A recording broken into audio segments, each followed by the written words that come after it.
Oi, gente! Eu sou a Arlete, eu sou pediatra e esse é um canal em que eu falo sobre cuidados com bebês e crianças. O vídeo de hoje é especialmente para as gestantes, para as mamães que estão com seu neném ainda dentro do forninho. Eu vou falar sobre os cuidados básicos com os recém-nascidos, que são aquelas dúvidas frequentes dos primeiros dias de vida, que está tudo muito tumultuado, então é para servir um pouquinho de base de orientação para vocês, tá bom? Mas antes, como sempre, eu queria pedir para vocês se inscreverem no canal, curtirem e compartilhar o vídeo, porque isso faz com que ele chegue a mais pessoas, né? Porque faz com que o canal entenda que esse conteúdo é relevante, é importante para vocês, tá bom? A primeira coisa que eu queria trazer é a amamentação. Hoje, felizmente, a maioria das mulheres já tem muita consciência da importância do aleitamento materno. Então, eu tenho visto tanto na rede pública quanto na rede particular um esforço muito grande das mamães para manter o aleitamento materno desde o início, fazer aquela amamentação na primeira hora. Mas ainda assim, é um tema que gera muita angústia, muita dúvida. E acho que a primeira dúvida, o primeiro receio que elas têm é que a gente tem a política de colocar... A política não, né? O protocolo de colocar o bebê para mamar já na primeira hora de vida. E nessa hora é muito comum que a mãe não tenha uma gotinha sequer de colostro. E, gente, isso é completamente normal. É muito importante que vocês entendam que a produção de leite ela vai acontecer gradativamente. E o que estimula essa produção é a sucção do bebê. Então, quanto mais o bebê sugar nas primeiras horas de vida, melhor será a produção de leite dessa mãe. A descida do leite, a sensação do peito cheio, ela vai acontecer mais ou menos entre o terceiro e o quinto dia de vida do bebê. E a partir daí é que o leite tem aquele aspecto mais leitoso, não é aquela aguinha que é o colostro dos primeiros dias. E aí a produção de leite da mãe vai tornando-se cíclica. À medida que o bebê vai mamando, o peito vai enchendo de novo, né? Tem algumas dificuldades que a gente consegue auxiliar muito as mães nesses primeiros dias. E sobre isso eu tenho mais 2 vídeos nesse canal. Uma sobre como é a produção de leite, outro sobre os passos para o sucesso na amamentação. Então deem uma olhadinha nesse conteúdo também, tá bom? Um segundo ponto que eu quero falar com vocês e que é importante, que gera um pouquinho de angústia, principalmente nas mães de primeira viagem, é a higiene do coto umbilical. Então, gente, o coto umbilical é o que sobra do cordão umbilical, porque é ele que liga o bebê à placenta e é por onde ele recebe os nutrientes durante toda a gestação.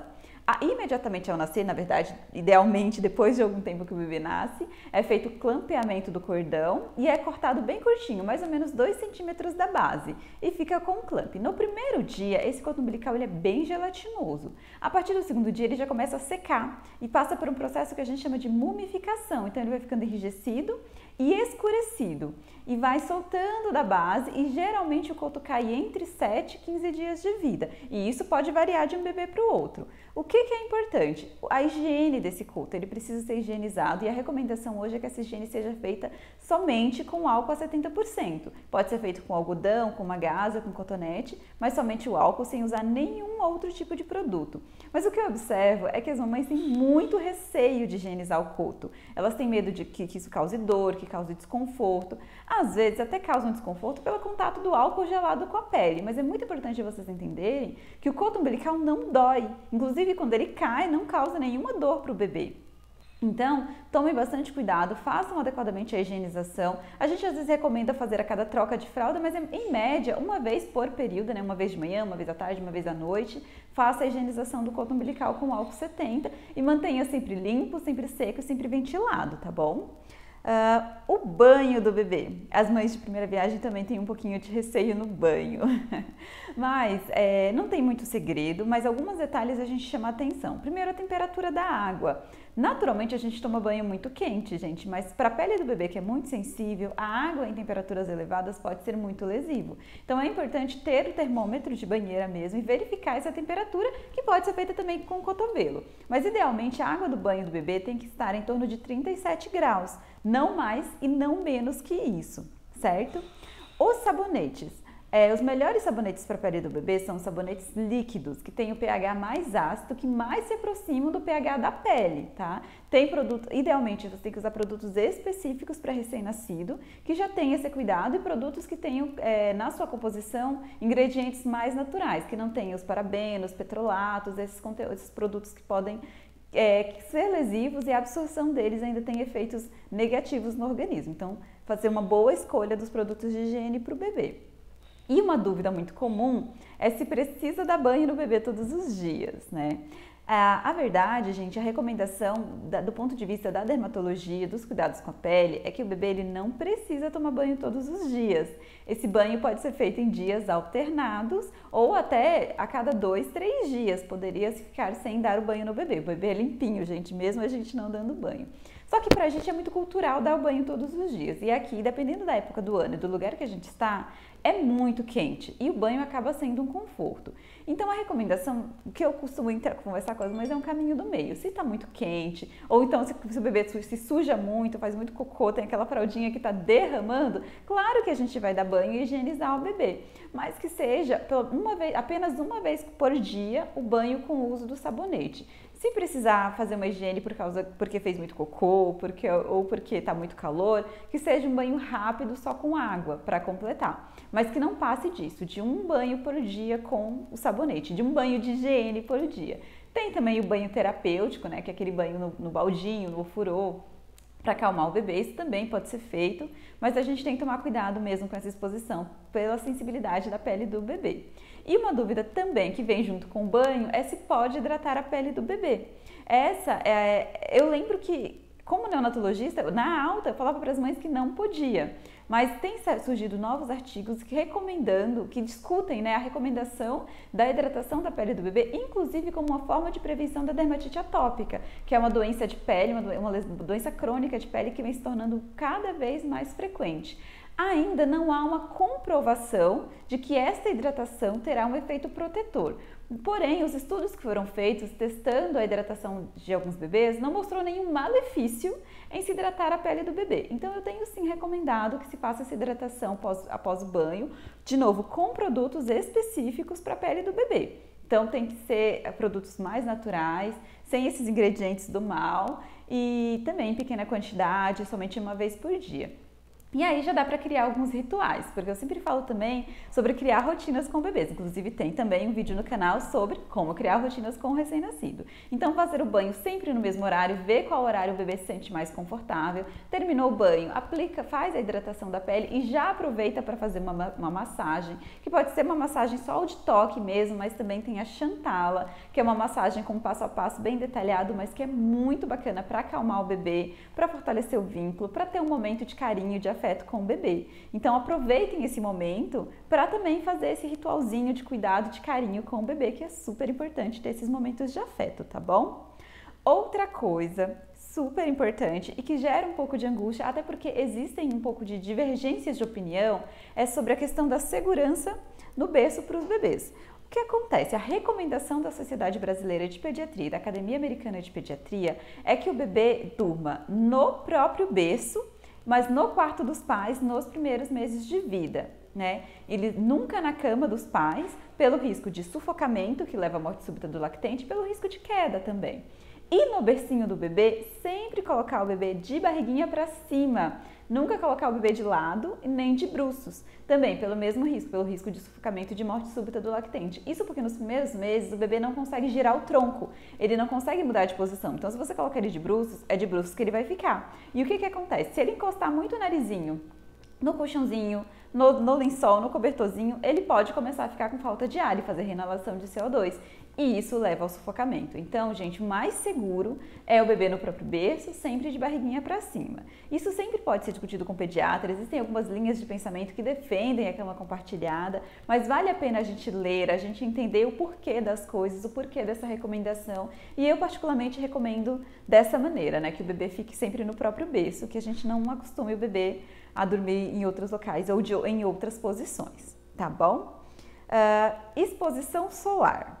Isso também era uma coisa que muito comum, inclusive por causa da icterícia neonatal, né? Aqueles bebês que ficam amarelinhos. Então era muito comum que os pediatras recomendassem um banho de sol. Mas hoje a Sociedade Brasileira de Pediatria, pelo Departamento de Dermatologia, não recomenda a exposição solar direta dos bebês antes dos 6 meses. Isso porque há estudos que mostram um aumento muito grande, uma perspectiva de aumento dos cânceres de pele. E há evidências de que essas alterações na pele já começam nos primeiros anos de vida. Então, idealmente, o bebê não deve fazer essa exposição solar. E aí a gente se pergunta, mas e o bebê que está amarelinho? Não é bom? Não vai ajudar? Na verdade, não, gente. Os estudos mostram que a luz solar ela não é suficiente para fazer a quebra da bilirrubina impregnada na pele. Então, o banho de sol não é efetivo para tratar a icterícia. Se houver indicação, o bebê tem que fazer a fototerapia mesmo lá com a luz azul, não a exposição solar. Então, hoje a gente não recomenda exposição solar direta para bebês menores de 6 meses. Claro que vale quando o bebê acordar, abrir as janelas, mostrar o dia, fazer o ritualzinho do bom dia, mas não tomar sol com o bebê, isso hoje não é recomendado, tá bom? Cólicas, né? Tem alguns videozinhos aqui só sobre cólica. Esse assunto dá muita conversa, então eu não vou me ater muito ao tema aqui. Mas só é importante vocês entenderem que faz parte do desenvolvimento do bebê. Os desconfortos, né? Eu dou para fazer cocô, aquele chorinho, aquela irritabilidade, tudo isso é comum e muitas vezes é visto como doença, já se pesquisa alergia, já se faz tem-se uma grande preocupação com esse choro do bebê. Mas aí eu já vou para o outro assunto, choro. Bebês choram, gente, eles choram muito, porque essa é a única maneira que eles têm de se comunicar. Então eles choram quando estão com fome, quando estão com frio, quando estão com calor, quando estão sujos, quando estão carentes, quando estão sozinhos, quando estão com sono. Todas as necessidades do bebê são manifestas através do choro. Então não fiquem com tanto medo, com tanto receio ou com tanta necessidade de resolver o choro do bebê. Às vezes ele está só mandando uma mensagem. Muito mais importante do que resolver o choro, resolver a cólica, é entender quais são as necessidades do bebê. E isso só cada mãe com seu bebê vai construindo essa relação e vai buscando entender realmente quais são as necessidades que estão expressas ali. E por fim, o sono. Lá no vídeo que eu fiz sobre rotina dos bebês, eu falei muito sobre o ritual do sono e a rotina do soninho. Gente, o bebê dentro da barriga é escuro, totalmente escuro. Então o bebê, quando ele nasce, ele não tem noção do que é dia e é noite. E a visão dele vai se desenvolvendo aos pouquinhos. Então a gente tem que desde o comecinho ir treinando o bebê com o ritual do dia, mostrar para ele que o dia tem que ficar mais acordadinho e a noite é a hora de dormir. Leva de 2 a 3 meses para o bebê ter a regulação desse ciclo circadiano. Até porque no primeiro mês ele dorme a maior parte do tempo, os bebês são dorminhocos, eles dormem muitas horas. Então tanto durante o dia quanto durante a noite, ele vai tendo despertares cíclicos para mamar. Em média o bebê mama a cada 3 horas, mas quando não está mamando, ele está dormindo.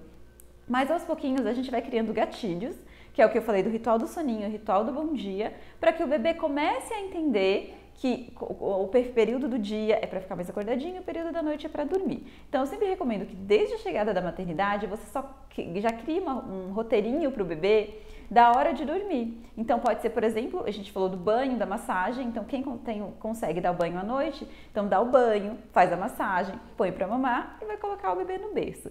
E uma dica super importante que eu sempre sugiro para as mamães é se acostumar a colocar o bebê no berço ainda acordado. Sabe quando o bebê já está com soninho, você vê que ele já está molinho, já está com o olhinho caindo?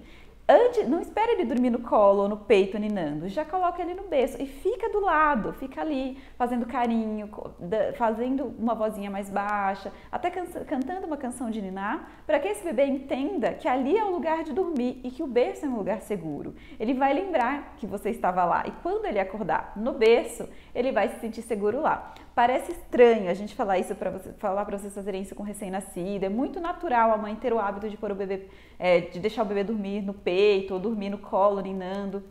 Tem mulheres que se sentem muito confortáveis nisso e claro, se é um conforto para a mãe não tem problema nenhum. Mas gente, eu garanto que para a melhora do soninho, para o bebê conseguir dormir a noite inteira, que é uma meta, é claro que o bebê não vai dormir a noite inteira nos primeiros dias de vida, mas a gente espera que ele chegue nisso por volta do 3º mês.